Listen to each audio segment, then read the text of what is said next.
It's just critical for your cat's safety. If you're putting something inflexible around your cat's neck with no way for it to come off if it gets caught, because it can, there's no way to close down every opportunity for snaggles to occur. You want to make sure that collar is going to come off. If you've ever struggled to get your cat to wear a collar, or if you're wondering what the most comfortable and safe collar option for your cat is, then Leili has got all the information in today's episode.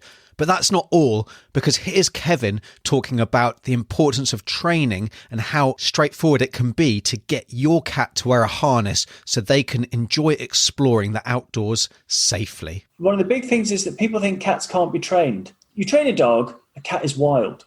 And that isn't actually right. Cats are quite happy to go and fetch and be trained in exactly the same way. And having that kind of training regimen that you would have with a dog is kind of important when you start going out for a walk with a harness. Because I think a lot of people assume that when you get a dog, you put a lead on it and it goes for a walk at heel. And anybody who's had a dog knows that isn't just a given. They're not born that way. You have to train them, and the better you train a dog, the better it will walk with you, and the better you get out together. And it's the same with a cat as well. So not just always not going straight for the harness and going for a walk, but like he says, building up very slowly and doing training and rewarding and setting boundaries. And those very small things that you do every day with them, it just builds and grows. Welcome to the Call the Vet Show, the podcast that helps keep your furry family as healthy as possible so they can live the full and happy life they deserve. And here's your host, veterinarian Dr. Alex Avery.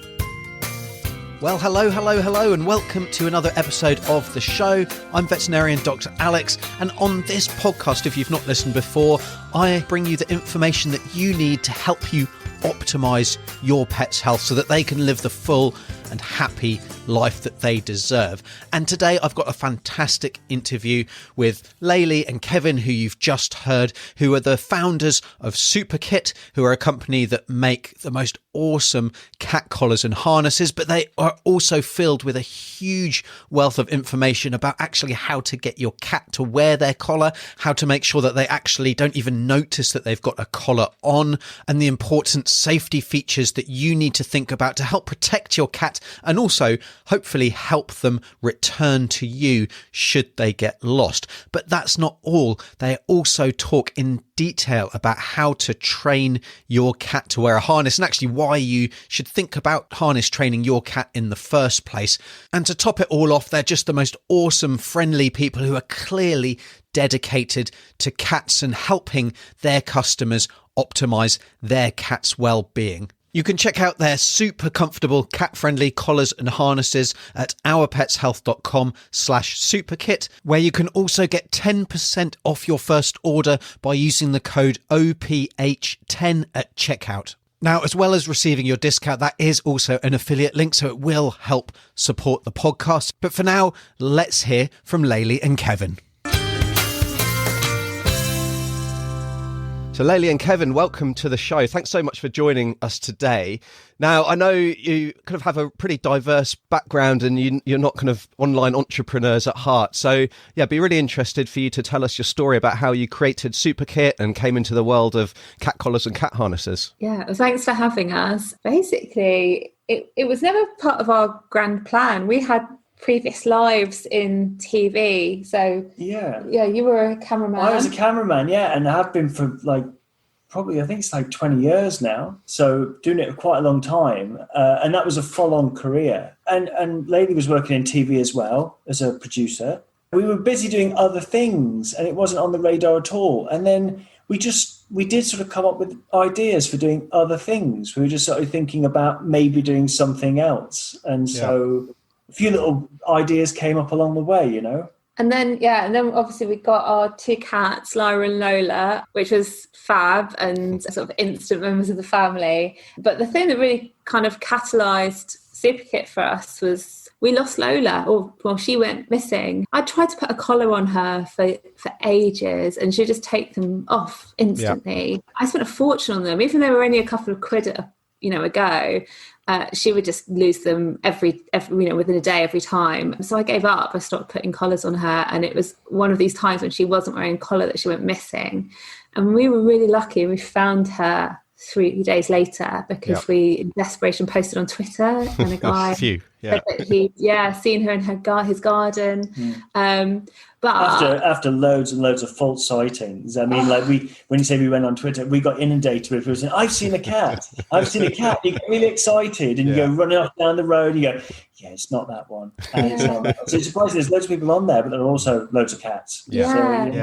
No, because I know it differs in different parts of the world, but in Britain, people let their cats out, and so there were a lot of cats on the street, and a lot of them look really similar. And so we spent 3 days driving around looking at cats that weren't ours, getting increasingly desperate. And when we did find her, this guy had been he'd spotted her in his garden, and his son had kind of assumed that she was a stray, and they were sort of thinking about taking her in, and they were quite honest about that. So we were so lucky that all the stars aligned and we got her back. But when we did, we kind of learned, we'd gone on an accelerated education in those 3 days, and we kind of learned the hard way the importance of having a collar and an ID tag so that people could actually see her. Because we just thought, I think we had 8 false sightings. So if those 8 people, well, obviously they wouldn't, but if you think about it, I had hoped that people would scoop a cat up, take it to the vet, get it microchipped. But obviously, had they done that, 8 cats would have been displaced from their homes. I mean, it just doesn't work. Yeah, and cats being cats, and in the UK, they are let out, so people don't even assume that they're stray. They're just kind of going about their business and doing their things. And also, I mean, even the guy who was sort of thinking about taking her in, he was, a good Samaritan, and he saw a cat that was hungry and lost. And we hear now from so many people that that's happened to, that their cat has kind of been taken in and doesn't end up having a new home, but has lost its original home. Anyway, so we kind of just decided we had to fix this for Lola. And at the time, because she's a big ball of energy, the vet had advised us to get some leather and make her some homemade cat toys, something to take out her hunting energies on, because it would smell natural and she could just attack it. And so it was one of those 2 things combined. I thought, well, if it smells natural and she was really into the leather, I was like, maybe I should make a collar out of it and she'd like it. And we did. And it worked, and she kept it on, and very quickly it smelled of her, and she just didn't even notice it was there. And that's how it all began. We just started making collars out of natural materials that sit really closely to a cat's body, so they could just forget they were on. And we found that there were lots of cats like Lola. I've got not a similar story about my cats getting lost, but man, I've tried those collars that are just like the cheap and nasty fabric ones with a little bell on. They've got the quick release buckle, which is great, but I think maybe 36 hours is the record that I've got for the time it's spent on Molly, and it's and to be honest, I've given up, but I didn't kind of experience all the different all the different materials. So I'm sure loads of people have got exactly that experience. And it's so natural to give up, and there's no point sort of just buying a collar every day. You just can't, and also they are.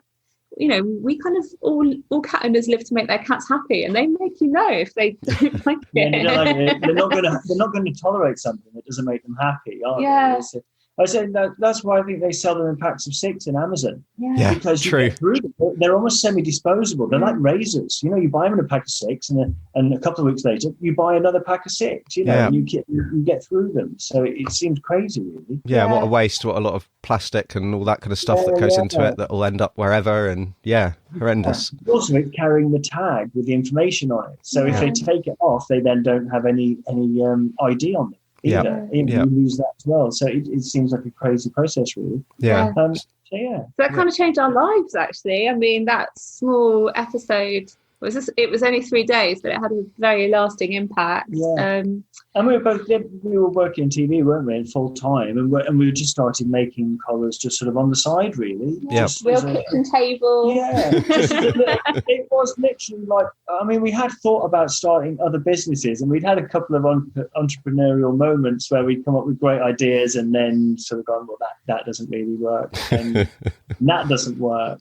And then with this wasn't one of those. It just happened, and we started making them and selling them on Etsy, and then just thought, I think this actually might be a business. It seems it seems, we're getting to cat collars? Is that really a thing? Is it a business? Could it be?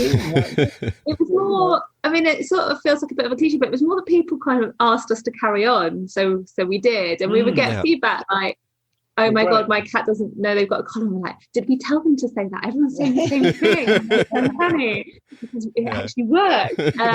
And we kind of carried on in that vein. I suppose that was 4 years ago, maybe even 5. People just keep asking us to do stuff, and we love doing it, so we carry on. Perfect. Well, they say the best ideas are the simple ones, aren't they? And it's important to do something that you really enjoy and you're passionate about, which you guys clearly are. I've seen on your website the photo of you guys with your amazing cat tree that you've got. The DIY cat tree. It looks fantastic and better than those MDF ones that you kind of just get online and that my cats actually have as well. So they're clearly, very pampered cats. So from that point of view, like with collars, I mean, they are important because they would clearly give that person who's seeing the cats out and about that visual knowledge that they're an owned cat and they're not to stray. And then if they were concerned about them, they can have that tag on them with your details. Do you recommend people put their details on or their vet number, or, what do they put on the tag, do you think is the best thing?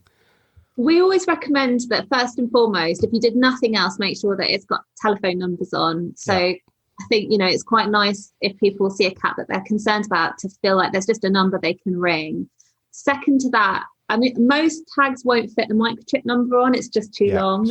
And also, it's like it's only meaningful if you can get into a database to look it up. So normally we say after phone numbers, as many as you can fit on the tag, so multiple ones that you keep up to date, an address, because hopefully if your cat has gone missing and they're found quickly enough, they won't have gone that far, and it will be a sort of somebody in your neighbourhood or a neighbour that is finding them, and they will be able to bring them back. And also knowing how far they've roamed. I mean, if you see a cat that you don't recognise but it's one street away or a few doors away, you go, well, pretty much it's okay. It's just having a wander.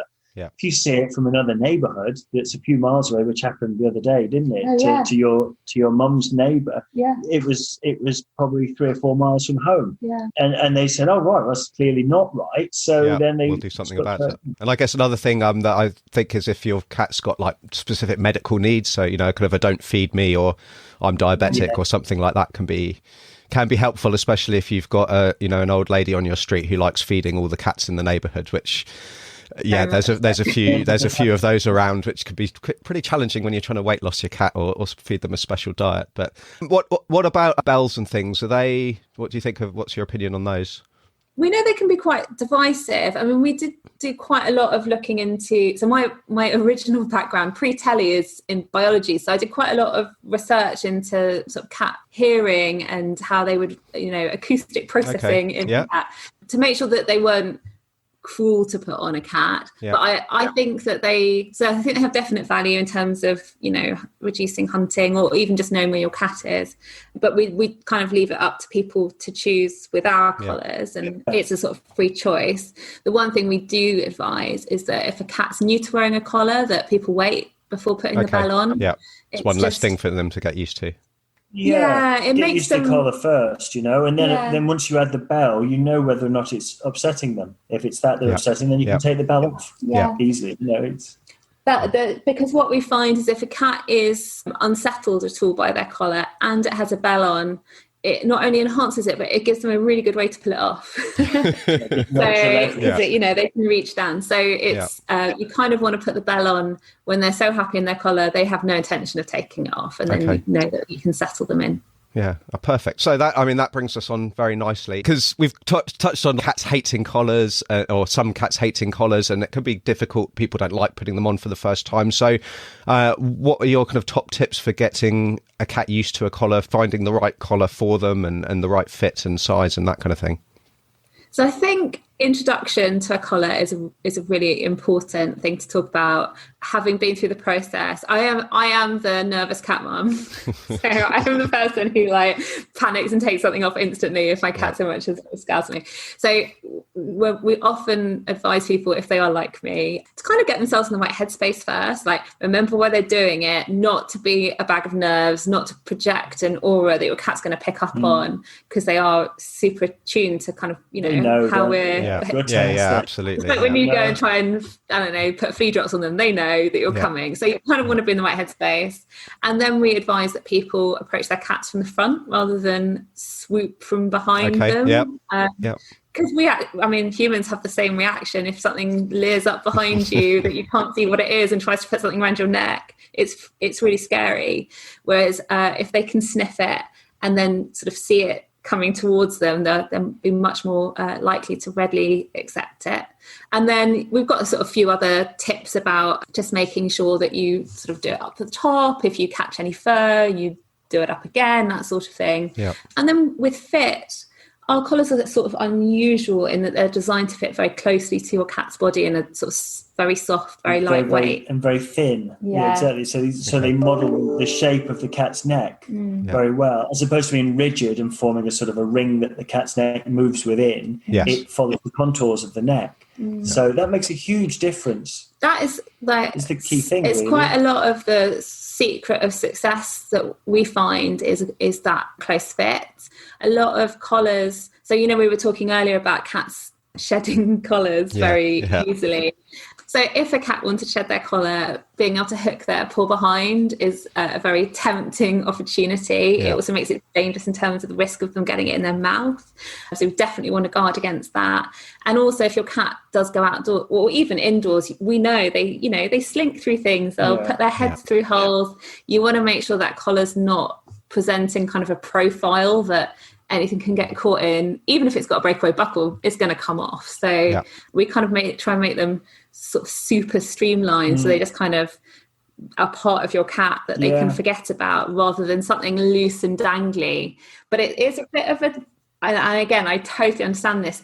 As an owner, there is a temptation to leave something loose because you think that's more comfortable. Really want it to be too close to their skin and it might be uncomfortable. So we're sort of constantly guiding people to try and achieve a good snug fit. And when they get it, you kind of know, because the cat just goes about its normal business, forgets its collar's there.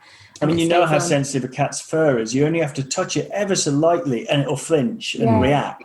And if you have something that's constantly moving sideways, rubbing its fur backwards and forwards, it'll just irritate it.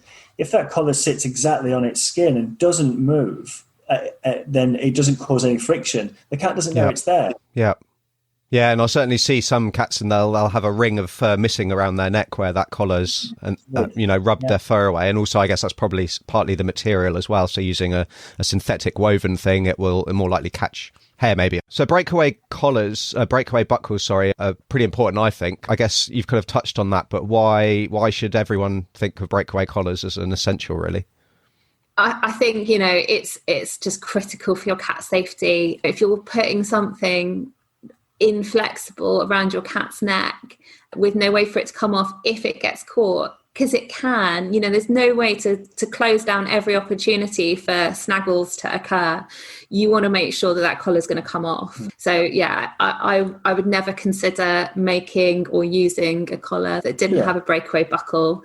The only additional thing on top of that is we do often come across a misconception that it can guard against a cat getting the collar in their mouth, but a breakaway buckle does require the cat's weight to break it, and that's where the fit becomes really critical. A good snug fit covers all bases. Then you've got no risk of it getting in their mouth, and the breakaway buckle's there if they ever got snaggled on a branch.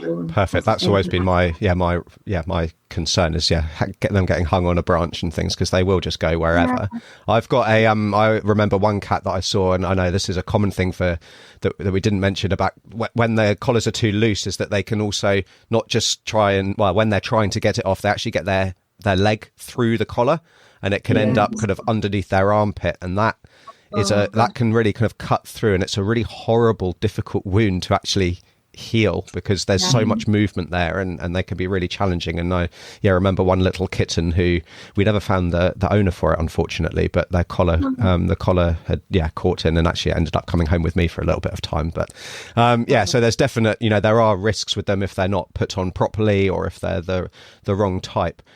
So that's collars, which is what you guys started with, and is what is common in the UK. But if we move over to our American cousins and a lot of other places in the world where cats are indoors, harnesses are a much bigger thing than they are certainly in the UK. And I've got a couple of clients that have got a harness for their cat, but that's 2 out of goodness knows how many.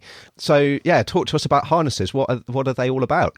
Well, it wasn't something that we really thought about making, was it, at first? No. It wasn't on our radar, just like you say, because in Britain, it's collars and cats sort of go out. We didn't really think about it. And people asked us to make them. People said they wanted them. And so we said, okay. So we looked into it a little bit more and saw that there was quite a big sort of community of people that take their cats out. And then, like you say, we understood that in some parts of the world, letting your cat out isn't common or is even frowned upon. Yeah. And so it made total sense. And so we thought we'd give it a go. Yeah. So we started designing one in the same principle that we'd done the collar, really. We just used the same materials and something very light and supple and tried it out, and that's because of the way that we started Superkit, which was solving a problem that we had. We've always had this strategy. We're like, what's the point of making just like a Superkit version of something if we're not solving any problems? So we spent a really long time kind of collecting niggles with harnesses. So like that Velcro, the sound of it can freak cats out, or that, it's hard to, put a harness on if you haven't got two people, or all these things. And we sort of like, when we felt like we had enough problems, that's when we got quite serious about it. We're like, okay,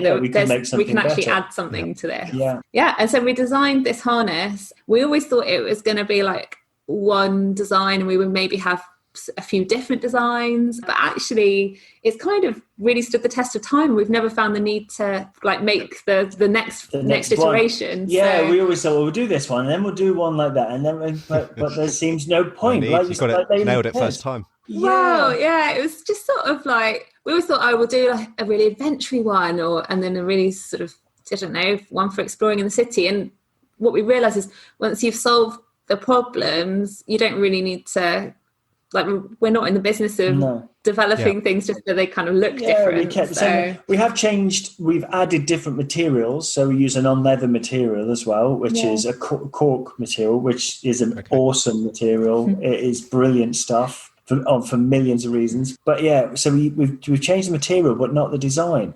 So I think that goes as part of our business as well, is that we don't want to make things for the sake of making them. It's not the purpose of what we do, and we've always been like this, is that we don't want to just make things to sell that don't really have any need, any function, and people don't want. It doesn't seem to be, doesn't make sense to me.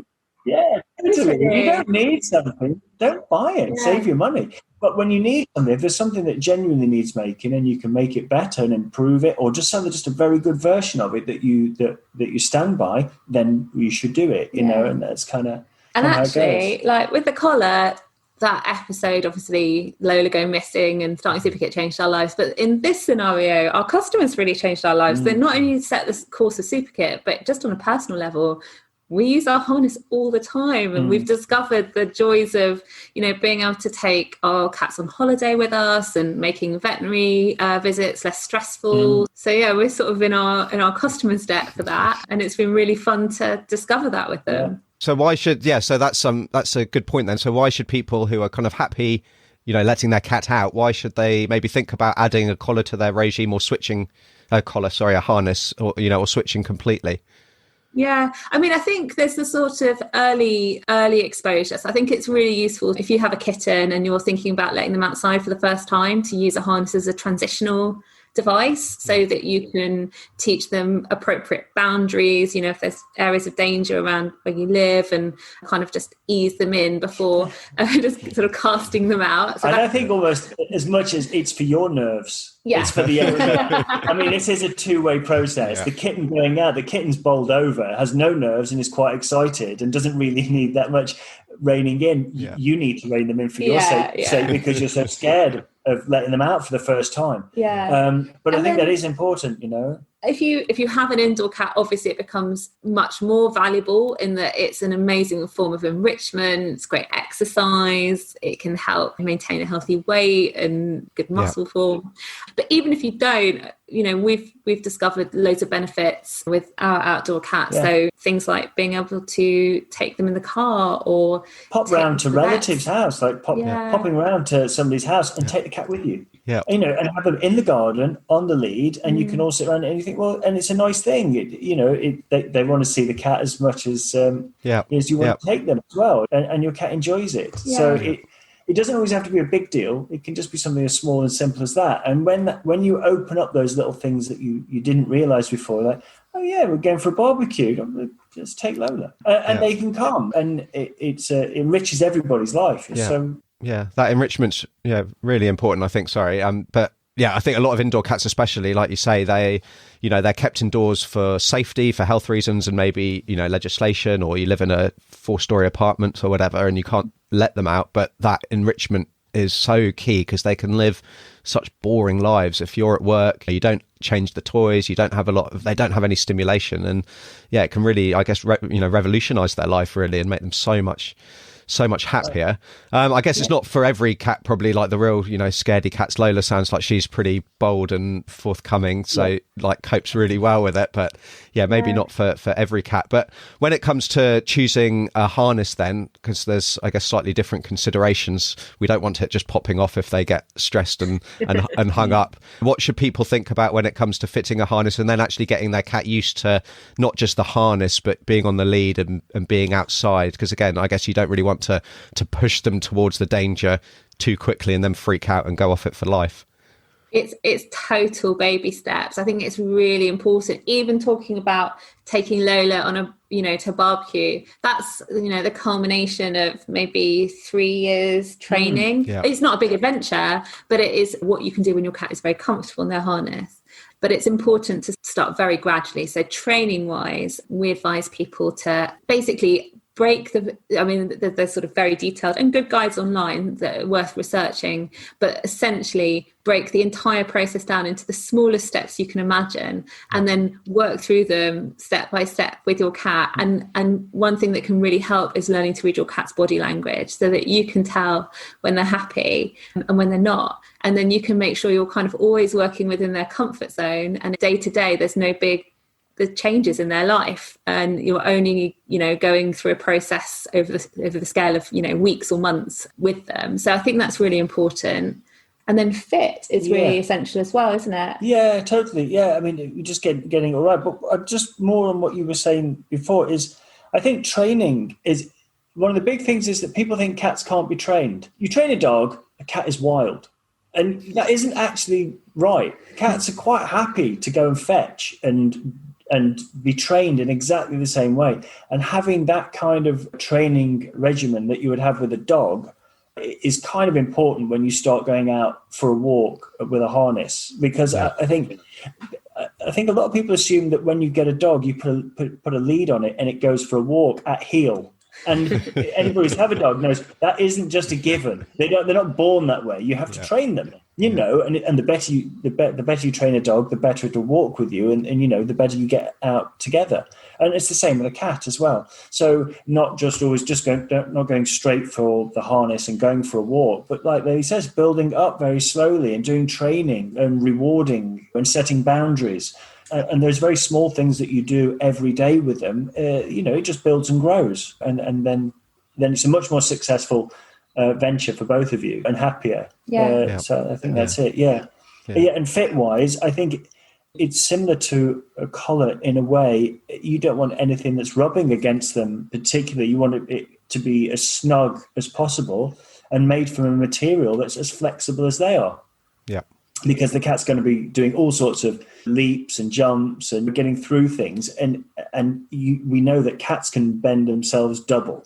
And the harness has to move with them in the same way. If it doesn't, then they're not going to tolerate it. So if they can move freely, they're generally happy, aren't they? Yeah. And one of the things we found that was very important in terms of it's very important the harness fits them everywhere, but especially behind their elbows, because essentially the way a cat escapes from harnesses is the elbows in reverse technique. So our design obviously tackles that, but it's important when you're looking in a harness's design, does it fit closely behind their elbows, so that they can't just sort of wriggle out of it. Because obviously it's amazing how they can contort themselves, and cats can bend in ways that you wouldn't believe if they really want to. Yeah, they still amaze me. The things they do. You go, how can you be so long and so short in the same creature? You know, where does Like all that mass go? Yeah. You know, just shrink. Yeah. Yeah, no, I often say cats were put on this world to test us, certainly when it comes to treating them at the vets and giving pills and things. But with anything we do, they, I get, like, from what you're saying, it just strikes me that we really just need a kind of a mindset shift with cats. Like you say, the cat's wild, go out, do their own thing, or just don't accept anything. Yeah. But we just shift our mindset. I take it slow steps at a time, and they're pretty intelligent creatures, so they'll get there, won't they? Yeah, totally. I think, you know, your cat will tell you what it needs. It will tell you if it's bored. It will tell you if it doesn't like being in a carrier at the vets. It will tell you if it's had enough of being out on a harness. Yeah. So I think learn to read your cat, which obviously all owners do. I mean, it's part of the training our cats put us through. And then do as you're told. Yeah, I mean, they are... Yeah, exactly. And they aren't the same as dogs in that they are more willful in a way, and they will want to do their own thing. And it's finding that line between listening to what they want and then also setting boundaries and training. But I think the idea that, again, it's a mindset thing. We usually refer to dog walking when we think about taking an animal out on a leash. And if you think you're going to go down the shop and go and get your paper with your cat and then come back in 20 minutes, that's not going to happen. It's not a linear A to B process. They work in squares and they work in circles and they have boundaries and they want to go around them again and again and again. And what's fascinating when you take your cat out for a walk is you start to learn how they work. You see the world from the cat's perspective. So you understand that their world is kind of three-dimensional. It goes up and as well as it goes left and right. And they want to investigate a complete area and then move on. It's not a kind of a wanting to get to the end of the field like a dog, you know, and then get to the next one. It's a different mindset. So you then also have to change the way that you consider what a walk is. You know, a walk is an exploration of an area as opposed to going exercise. To a run. And then just being proactive, like you mentioned, cats don't like carriers to go to the vets, and they don't. But that's often because people, we as cat owners, and I'm as guilty of this as anyone, we don't put the time in to get our cat used to the carrier in those small baby steps that you spoke about, getting them used to the car, because they only ever go in the carrier and then go in the car when they're going to the vets or the boarding cattery. So they, you know, they're already incredibly wound up by the time they get there with that experience, and then they have some big ugly stranger go and poke and prod them and do horrible things, and then they go back home. And so it's if we take the time, just like getting them used to that harness in really small baby steps, then the vets might not become a place where they enjoy going, but it becomes an awful lot less scary, or they're not as wound up. And even you can take them on holiday in the carrier. You've got them used to it. You've got them used to the car. I've certainly got. We've got here in New Zealand. There's a reasonable population of retired people who, you know, they sell up and they buy camper vans and they just go touring the country all year. And we see quite a few of them with cats, and they take them on board and they go and do their thing. They will let them out and they'll, thankfully come back, but rather than harnesses. But they love being in the camper van and they love driving around. We do that with our cat, and it's a very cat friendly way of traveling, because the camper van is home and home territory to them. So you're not, in their eyes, really traveling. Home's just kind of got wheels, so it's kind of as well aligned with their sensibilities. It's probably a different conversation completely, but catifying your camper van is another conversation to have. Just like your home, you create safe space for them and give them a place that's theirs. And sorry, Lola's just getting in the way now. She's left out of the conversation. She knew we were talking about her, Definitely, that's right. Come to demonstrate some of this great training we've been talking about. Just creating a space for them, the same as you do in your home, and making them comfortable. And like Leili says, it works incredibly well. Well, that's fantastic, guys. There's been a huge amount of information. I've certainly selfishly learnt a lot, and will try again with collars on my cats. I'm quite keen on it for the wildlife point of view. So we have a lot of birds here, and in New Zealand there were no land mammals, so they've all kind of evolved to have no defences and things like that. So it's important that we kind of do our bit. And I think cats can, they can decimate local bird populations. They can be really prolific hunters. So I will not put the bell on straight away, though. So that's a top absolute top tip that I hadn't thought of, and we'll definitely try. Is there any kind of other questions that you frequently get from your customers that we kind of haven't touched on? There is actually one thing about escape proofing and harnesses. We often find that leashes aren't kind of factored into a discussion about harnesses very much, but leash position is really important to making sure that any harness is escape proof. So the scenario is you're out exploring with your cat, they get startled and they try and bolt, which is sort of your cat's natural reaction. And the kind of question is, well, what do you do in that scenario? And most people's natural reaction, it certainly would be mine, is to kind of try and rein your cat in. Try to reel it in. Yeah. Try to pull them back. Closer to you. Additionally, people often drop to the ground because they're hoping that they're going to reel their cat in and then be able to scoop them up into their arms. So they're putting tension on the leash and dropping it very low to the ground. And unfortunately, that creates the perfect environment for the cat to spin 180, so their head is facing you, and then do the backing out of the harness that we talked about. So we put quite a lot of effort into training people about a good leash position. Is essentially making sure that it's above your cat, so not kind of parallel to the ground. Okay. And that if the cat is at all kind of spooked or is trying to get away in any sense, you want to close the ground between you and your cat so the leash stays slack. Because if a cat has no tension on the on the leash to pull against, they can't get out of their harness. Okay. So as long as you make sure the leash is above them and isn't under tension, you can be completely assured that they can't get out. It's but it's a very counterintuitive maneuver, especially when you're concerned to not try and scoop your cat up, not try and pull them in, but just kind of, keep up with them. And it takes practice, because until that happens, you're never going to practice that maneuver until your cat does get scared and wants to run, and you go, God, what do you do now? And you kind of have to walk towards it and keep the leash at the top. But it's an interesting point that you say that a cat can't get out of a harness unless there's a leash to pull against. It's the leash that does it, and you assist them. Yeah. If anything, you're helping them get out of that harness, so you have to not help them. Teaching humans how to take a cat for a walk is 50% of the training. And that's us. I say that from experience. We've been through that. We've learnt as much as Lola has learnt. And I think that's part of it. I think if we put in as much time as people put into training dogs, we'd do a lot better. But I think there just isn't quite the same approach to it. And I guess one thing that I could have liked to mention, we've talked a lot about the importance of IDs on collars and not getting out of things. Microchips are a good backup and really, in my mind, an essential. I mean, really for any cat, because even if you have an indoor cat, they could escape out the window that you've forgotten to close, or a guest has opened, or scoot out the door when you get home. So microchips, you won't know if a cat's microchipped without taking them to a vet or a charity or a shelter or whatever, but they provide kind of almost a fail safe way to have your details on your cat at all times, if you like. And then just making sure that if you do move or you change your cell phone, that those details are updated, because unfortunately we will get a lot of cats in that those details are out of date and the number's not in use, and there's absolutely no way we can then contact owners, which is always very upsetting. Microchips, we see how important they are all the time. And we were saying that there was a cat that was reunited on my mum's road. So we'd seen a cat around for a couple of weeks and hadn't really thought anything about it. And then it got very friendly with the neighbour's family who had young children, very excited about their new arrival. And to her credit, the mum decided to take the cat in to make sure it wasn't microchipped. And it was, and it had travelled several miles, and it was reunited with its owners who had been beside themselves for weeks. And you just think, but for the microchip, that wouldn't have been possible.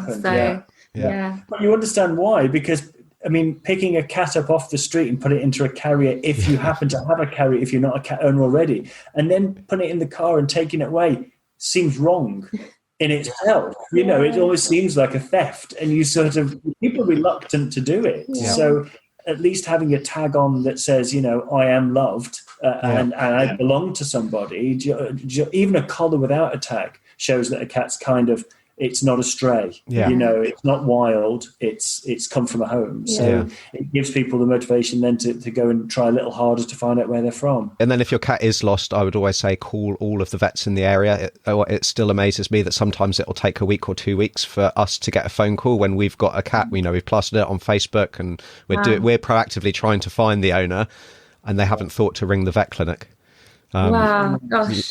So there's, go on Google and local vets and local shelters and call everywhere. And even just to let them know, so that because we'll get phone calls as well saying, is anyone missing a, black male cat, which could describe an awful lot of cats. But at least if we know there's one missing, we can point people in the right direction. I think you're so right. You've got to cover your bases. Finding a lost cat is, I don't think the stats are, particularly promising. So you've got to really stack the odds in your favour and make sure that, obvious things like contacting your vet or putting posters up, you've got all of that going for you. Brilliant, guys. Thank you so much for your time.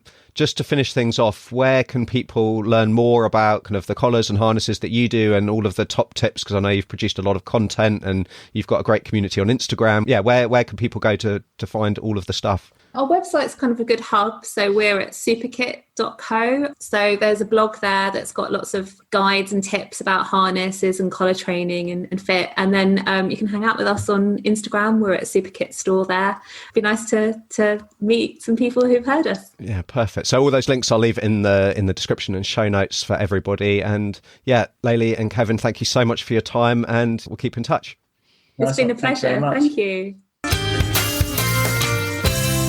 There's so many top tips there that if you've ever struggled getting your cat to wear a collar, just like I have, like you heard, then you should definitely try it again, and it is to your cat's benefit. I know I will be. And if you fancy treating your cat to a collar or a harness that they will just love, and Leili and Kevin absolutely stand by the quality of their collars and harnesses, then you can head over to ourpetshealth.com/superkit to check them out. Then use the code OPH10 at checkout to get 10% off your first order, and I'm sure your cat will be delighted that you do. But for now, that's it for today's episode. Make sure you subscribe if you're not already, and if you do enjoy these episodes, make sure you share them with your friends and family to help the podcast grow and to allow me to help more pet parents optimize their pet's health. And so until next time, I'm Dr. Alex. This is the Call the Vet Show. Take care. Thanks for listening to Call the Vet. For full show notes and any links mentioned in today's show, head over to callthevet.org, where you can also submit your question to be featured on an upcoming episode. We'll see you next time.